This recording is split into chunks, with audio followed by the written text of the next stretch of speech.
Hello, fellow warriors. Here we are with news from the website, prostatewarriors.com.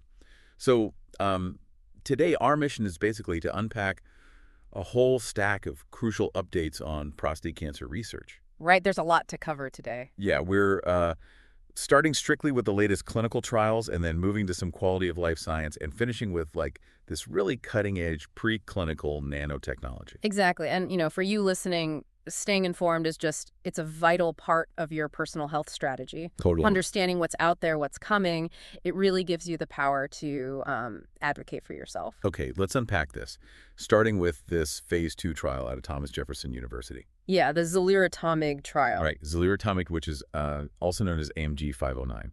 It's really looking at what happens when a major, highly effective treatment just falls short. It's a huge issue in the real world. This phase 2 study is for adults with metastatic castration-resistant prostate cancer, or, MCRPC. And specifically, it's for patients who had a suboptimal response to the radioligand therapy Lu-177 5-peptide tetraxetan. And just to clarify for everyone, that Lu-177 drug, that is also known as 177 Lu-PSMA 617, right? Or Pluvicto. Yes, exactly. Pluvicto. Okay, so they didn't get the response they needed from it. Right. And because MCRPC is just so biologically diverse, it develops resistance. So this trial is testing a critical sequencing hypothesis. Meaning, like, what drug to use after the other one fails. Exactly. They want to know if leaping to a STEAP1-directed T-cell engager, which is what Xaluritamig is, can rescue disease control after that PSMA-targeted radioligand fails. I mean, the mechanism for this T-cell engager is wild. It's basically like a biological matchmaker, right? That's a great way to put it, yeah. It's like it forcibly introduces the immune system's bouncers, the T-cells, directly to the cancer cells hiding in the club that are expressing that STEAP1 protein. It physically bridges them, but there is a catch. The safety data shows a known issue with cytokine release syndrome in these early experiences. Oh, wow. Why does that happen? Well, when you force that many immune cells to attack at once, they release these cytokines, which are like chemical alarm bells. Right. And if too many go off, your whole body goes into systemic inflammation. So balancing that is the main hurdle here. Man, that's intense. But, okay, so while Xaluritamig shifts to an immune strategy after resistance, our next trial looks to re-engineer the standard hormone attack entirely. Yes, the FX111 trial. Right. This is a first-in-human phase 1 trial for FX111, which is a selective degrader of ARON. Right, and ARON is the transcriptionally active, hormone-bound form of the androgen receptor. So instead of just suppressing the inactive signaling, it's literally physically removing it. Exactly. It's a completely different paradigm. And it's for pre-treated MCRPC patients who progressed on standard androgen deprivation therapy, ADT, and at least one AR pathway inhibitor. Yeah, specifically they're looking at patients who have already been on like abiraterone or enzalutamide. Or apalutamide or darolutamide. Right, those are all the standard ones. But wait, I have a logical question about this. If FX111 targets the active receptor so well and degrades it entirely, why does the trial still require these patients to be on ADT? That's a really good point. Like, shouldn't it just work on its own? What's fascinating here is the gap between biological theory and clinical reality. Okay. In theory, yes, if there's no receptor, you might not need ADT. But this is a phase 1 trial. It's first in human. Oh, so it's a safety thing. Exactly. Standard background androgen suppression is still a mandatory safety net in phase 1 trials for pretreated populations. You can't just strip away their baseline protection. Right. That makes total sense. Yeah. You don't want to leave them completely exposed while testing an experimental drug. Exactly. Now, moving on to our next trial, we've got something completely different. Yeah, we were just talking about FX111 having this highly specific, really well-understood target, but sometimes they test agents that are just complete public mysteries. Yeah, the ASP388B trial is a perfect example of this. It's crazy. This is a first-in-human phase 1 trial for ASP388B for advanced solid tumors, and that includes MCRPC. Right. And they administer it in these 21-day cycles, right? Either alone or with standard regimens like pembrolizumab or carboplatin. Or oxaliplatin and 5-fluorouracil, yeah. But the wild part is that the molecular target and mechanism are publicly undisclosed. We don't even know if it's like direct cytotoxicity or immune modulation. It is incredibly mechanistically opaque. But, for you listening, this highlights exactly how phase 1 trials function. How so? Well, when the mechanism is unknown to the public, The absolute priority of the trial is tracking dose-limiting toxicities. Oh, I see.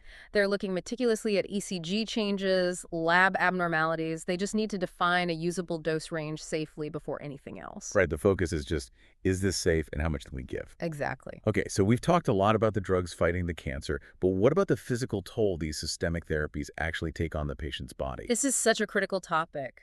Yeah. There's this study in Nature Communications tracking 60 men over 6 months who are starting ADT. And I think it's 93.2% of them were on GnRH agonists. All right. And the findings over those 6 months were really striking. Yeah. Their lean mass decreased, their fat mass increased, and their aerobic fitness declined. And they actually took muscle biopsies, which showed reduced mitochondrial-related pathways. The treatment fundamentally alters the cellular energy production in the muscle. Here's where it gets really interesting, though, because you'd think, okay, I just need to hold on to as much muscle as possible. Well, right. That's what most people assume. But the key finding was that having high lean mass alone actually linked to worse patient-reported outcomes in some cases. It's counterintuitive, isn't it? Completely. It was actually higher baseline VO2 peak and strong mitochondrial respiration that predicted smaller declines in muscle mass and quality of life. It's about muscle quality, not just quantity. ADT makes the muscles less efficient at producing energy. So this proves that endurance training, like cardio, is not just for heart health. Right? It is a vital, targeted defense mechanism against treatment side effects at a microscopic cellular level. While resistance training preserves strength, aerobic exercise supports that crucial mitochondrial health. So you really need both. You have to keep the engine running efficiently, not just build a bigger engine. Exactly. You're building a biological shield against the ADT. Okay, so if ADT inadvertently causes mitochondrial stress in healthy muscle, what if scientists could intentionally use mitochondrial stress to attack cancer cells? Well, that perfectly transitions us to this incredible new research out of KAIST. Yeah, the Korea Advanced Institute of Science and Technology. They reported this new nanoparticle platform that combines immune activation and gene therapy delivery. It operates on a totally different mechanical level. I was geeking out over this. It has a unique helical shape, like a corkscrew. Right. And it has a positive charge. The physical geometry, the shape itself, matters just as much as the chemical ingredients for breaching the cancer cell membranes, because it actually helps it enter the cells better than non-helical particles. It essentially drills its way in, and once it's inside, it intentionally disrupts the cancer cell's mitochondria. And what happens then? It pushes the cancer cell into what's called immunogenic cell death. Oh, wow. Basically, the dying cell acts as a massive "I am here" danger signal to the immune system. And on top of that, it simultaneously delivers mRNA and siRNA, right? Yes. In their mouse studies, they were looking at melanoma and colorectal cancer.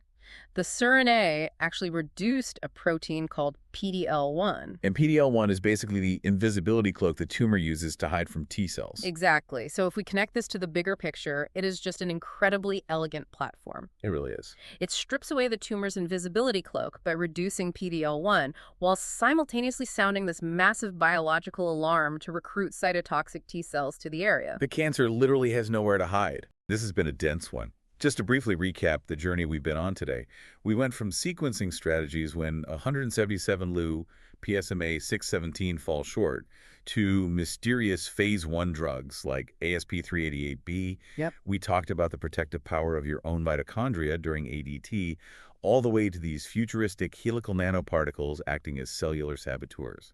It really makes you think about where all this is heading. As we see therapies targeting these highly specific cellular pathways, it raises a provocative thought. What's that?